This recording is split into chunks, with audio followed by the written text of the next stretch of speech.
হঠাৎ আজ প্রাক্তন স্বরাষ্ট্র প্রতিমন্ত্রী নিশীথ প্রামাণিক সৌজন্যমূলক সাক্ষাৎকারে আসেন মাটিগাড়া পঞ্চায়েত সমিতির বিরোধী দলনেতা মানবেন্দ্র সিনহার বাড়িতে।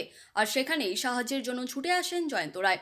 গতকাল মহাকুম্ভ মেলায় যে দুর্ঘটনা ঘটে তা খুবই দুঃখজনক। সেখানে শাহী স্নান করতে গিয়েছিল শিলিগুড়ি চম্পাশাড়ির কিছু পরিবার, আর সেখানে গিয়ে হারিয়ে গেলেন শিলিগুড়ি চম্পাশাড়ির এক মহিলা। নাম পুতুল রায়, বয়স ৪৭ বছর। আজ তার ছেলে জয়ন্ত রায় তার হারিয়ে যাওয়া মাকে খুঁজে পেতে দ্বারস্থ হন নিশীথ প্রামাণিকের কাছে। নিশীথ প্রামাণিক আশ্বাস দেন যতটা সম্ভব তিনি ডিজির সঙ্গে এই বিষয়ে কথা বলবেন। দেখুন বিস্তারিত। দেখুন, একদিকে যেমন দার্জিলিং জেলার সাংগঠনিক নির্বাচনের দায়িত্ব পেয়েছি, পাশাপাশি আজকে শিলিগুড়ি এসেছি। আমাদের এক জেলা পদাধিকারিক তার মাতৃবিয়োগ হয়েছে, সেই অনুষ্ঠানেও এসেছি। এবং পাশাপাশি এই জেলার যে সাংগঠনিক বিষয়, নানান বিষয় রয়েছে, সেই বিষয়গুলো নিয়ে আলোচনা হলো। এখানে একটি পেশেন্ট রয়েছে যার দ্রুত চিকিৎসার ব্যবস্থা রয়েছে, সেই বিষয়ে তার পরিবারের লোকজন এসেছিলেন। আমি আসবো বলে খবর পেয়ে তো তাদেরকেও আশ্বাস দিয়েছি যে তার চিকিৎসার জন্য যথেষ্ট সহযোগিতা করব। এখন আমরা আমাদের সেই জেলা পদাধিকারীর বাড়িতেই যাচ্ছি। আপনারা চিনবেন হয়তো নামটা, মানিক আগরওয়াল। তো স্বাভাবিকভাবেই আর আমার সাথে মানবেন্দ্রদার সাংগঠনিকভাবে আমাদের সঙ্গে পরিচয়, তাছাড়া একই সমাজ থেকে আমরা বিলংস করি, রাজবংশী সমাজ থেকে। তো বিভিন্ন আলোচনা সবসময় হয়ে ওঠে। তো একেবারেই ব্যক্তিগত উনি বাড়িতে ডেকেছেন এয়ারপোর্ট থেকে। তো এয়ারপোর্ট থেকে সোজা এখানে এসে ওনার বাড়ি হয়ে এখন আমরা মানিকদার বাড়িতে যাচ্ছি। কেমন লাগলো মানবদার আপ্যায়ন? দেখুন, মানবদা একদম মনের থেকে, আমি বলবো যে একদম মাটির মানুষ একজন। আর সবচাইতে বড় কথা যে ভীষণ সজ্জন ব্যক্তি, মানুষের পাশে দাঁড়ানো এবং মানুষের সহযোগিতা করা একেবারেই মানবেন্দ্রদার একটা মানে কি বলবো, এটা একটা সহজাত প্রবৃত্তি। এবং সেই জায়গা থেকে দাঁড়িয়েই আজকে যে বিভিন্ন সুবিধা অসুবিধার জন্য লোকেরা এখানে এসছেন আমার কাছে, সেটাও হয়তো তারা মানবদার কাছেই এসেছিলেন এবং আমার সৌভাগ্য যে তাদের উপকার করতে পারবো। আরেকটা বিষয় জানার ছিল, গতকাল যে কুম্ভ মেলার একটা সংবাদ দেখা গেছে, সেখানে কিন্তু মুখ্যমন্ত্রী কেন্দ্র সরকারকে দায়ী করছেন, বলছেন তারা সঠিকভাবে সুরক্ষা দিতে পারেনি। বিষয়টা কি বলবেন? তিনি কিন্তু সোশ্যাল মাধ্যমে টুইটও করেছেন বিভিন্ন জায়গায়।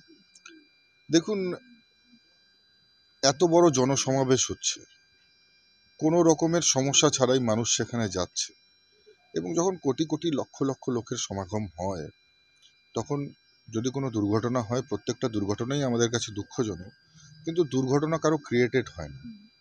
আমরা এর আগেও দেখেছি বহু প্রোগ্রাম, বহু সামাজিক কার্যক্রম থেকে শুরু করে বিভিন্ন সাংস্কৃতিক অনুষ্ঠানেও এই ধরনের ঘটনা ঘটেছে। এমনকি আমরা কিছুদিন আগে দেখেছি যে গায়ক দিলজিৎ, তার প্রোগ্রামও এরকমভাবে পদপিষ্ট হয়েছে। তাই বলে তো কোনো সময় সামাজিক অনুষ্ঠান, ধর্মীয় অনুষ্ঠান বন্ধ হতে পারে না। হজ করতে গিয়ে প্রত্যেক বছর লক্ষ লক্ষ মানুষ মারা যায়, তখন তো মুখ্যমন্ত্রী কোনো কথা বলেন না।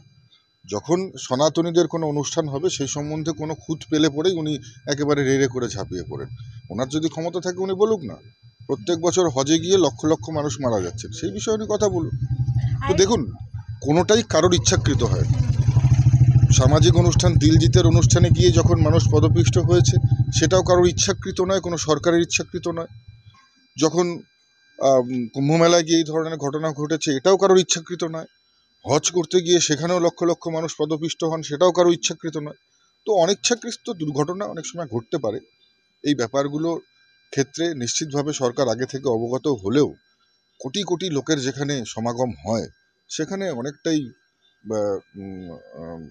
বিষয়টা সামলানো অনেক বড় ব্যবস্থাপনার প্রয়োজন। জানা গেছে শিলিগুড়ির চম্পাশাড়ি এলাকার একজন ভদ্রমহিলা, বয়স প্রায় 45-50 হবে, তিনি তার ট্রেস এখনো পাওয়া যায়নি, তিনি হারিয়ে গেছেন বলে পরিবারের লোকজন জানিয়েছেন। এই বিষয়ে নিশ্চয়ই পাওয়া যাবে, সেখানে যেরকম ব্যবস্থা আছে নিশ্চয়ই দ্রুত ওনার খোঁজ পাওয়া যাক এবং বাড়িতে ফিরে আসুক, আমি সেটাই প্রার্থনা করি, মঙ্গল। আরেকটা বিষয়, যে আলিপুরদুয়ার এলাকার চা বাগান নিয়ে একটু প্রশ্ন ছিল।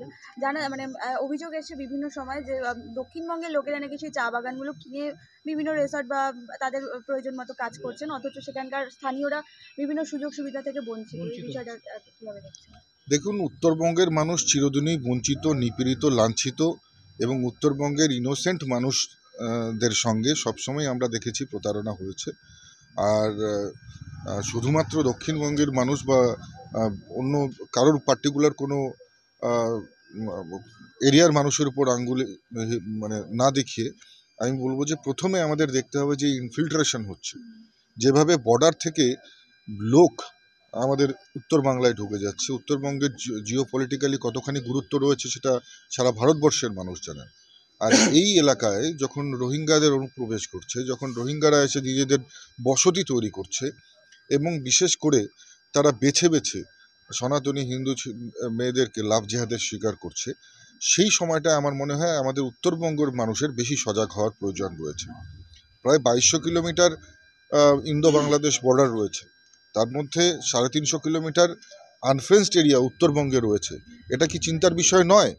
আর যখন মালদায় আমরা দেখেছি যে বিএসএফ ফেন্সিং করতে যাচ্ছেন এবং সেই এলাকার মানুষ, গ্রামের মানুষ খুশি হয়ে তারা ভারত মাতা কি জয় স্লোগান দিচ্ছে, সেই তার পাল্টা প্রতিক্রিয়া মমতা বন্দ্যোপাধ্যায় দিলেন যে লোকাল মানুষ যেন কোনো ঝামেলার সঙ্গে যুক্ত না হন। কেন হবেন না? প্রত্যেকের নিজেদের সুরক্ষা দেখবার দায়িত্ব রয়েছে। সেই গ্রাম থেকে যখন একের পর এক বোনেরা লাভ জিহাদের শিকার হচ্ছে, তাদের জমি যখন রোহিঙ্গারা দখল করছে, নিশ্চিতভাবে আওয়াজ ওঠানোর মানে যেটা বলবো অধিকার তাদেরও রয়েছে এবং তারা যা করেছে ঠিক করেছে। সময় এসছে সমগ্র উত্তরবঙ্গের মানুষের সম্মিলিত হয়ে আওয়াজ ওঠাবার, যাতে এই মাটি রোহিঙ্গাদের থেকে রক্ষা করা যায়, যাতে এই মাটি অনুপ্রবেশকারীদের হাত থেকে রক্ষা করা যায়। আমরা কি আগামী দিনে উত্তরবঙ্গ আলাদা রাজ্য হিসেবে কি দেখতে পারবো? দেখুন, এটা এক একজনের এক এক ধরনের, এক এক অভিব্যক্তির এক এক রকমের ধারণা। বললেন সরাসরি কি জানালেন আপনাকে? আমি আমার যেটা আমার ছিল, প্রবলেম ছিল, আমি সেটার বিষয়ে আমি নিশীথ প্রামাণিককে জানালাম। তো উনি আমাকে আশ্বাস দিয়েছেন যে যতটুকু পারবেন আমাকে সহযোগিতা করবেন। আর আমি আজকে এখান থেকে রওনা দেব। আমি কথাবার্তা চলছে, এখন যদি বাসের টিকিট পাই তাহলে আমরা আজকে এখান থেকে রওনা দিচ্ছি। কি বললো আপনি? আমাকে বললো যে কি প্রবলেম আছে, আমি সেই বিষয়টা আমি জানালাম ওনাকে। শুনছেন কি উনি? হ্যাঁ, পুরো ডিটেলসই আমরা শুনেছেন। উনি যতটুকু আশ্বাস দিয়েছেন যে যাতায়াত থেকে শুরু করে ওখানে পৌঁছানো পর্যন্ত, মানে ওখানে ডিজির থেকে শুরু করে উনি যতটুকু পারবেন উনি আমাকে যথেষ্ট হেল্প করবেন। উনি এতটুকু আমাকে আশ্বাস দিয়েছেন। তার পার্সোনাল আমাকে ডিটেলস দিয়েছেন। আমি আমার মার ডিটেলসটাও আমি ওনাকে শেয়ার করেছি। উনি বললেন যে উনি যতটুকু পারবেন আমাকে হেল্প করবেন। এখন কি একটু শান্তি মনে হচ্ছে যে একজন বড় নেতা বা একজন মন্ত্রী আপনার পাশে দাঁড়ালো?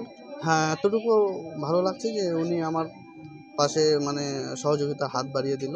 তো আমিও খুব একটু মানে উনি কি বলেছেন ওখানকার কোনো পুলিশের সাথে কথা বলবেন, পুলিশ স্টেশন বা কিছু? হ্যাঁ, ওখানকার ডিজির সাথে কথা বলবেন, উনি বলেছেন এতটুকু। আর উনি যতটুকু পারবেন হেল্প করবেন।